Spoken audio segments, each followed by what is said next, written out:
আসসালামু আলাইকুম রহমতুল্লাহ। সম্মানিত দর্শক, আশা করছি সবাই ভালো আছেন।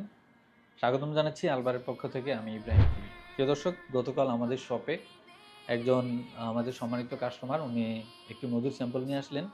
উনি মধুটি সংগ্রহ করেছেন ওনার বাড়ির পাশ থেকে কেউ একজন মধুর বাসা কেটেছে সেখান থেকে, অথচ উনি বাসা কাটতে দেখে নাই। তো এই মধুর পিএইচ আমরা পেয়েছি 2.19, যেটা অনেক বেশি অ্যাসিডিক। পিএইচ হওয়ার কথা ছিল 3.4 থেকে 6.1 পর্যন্ত।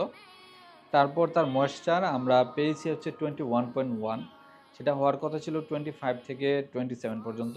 তার মিষ্টতা আমরা পেয়েছি 77.2, অথচ সেটা হওয়ার কথা ছিল 71 এর আশেপাশে।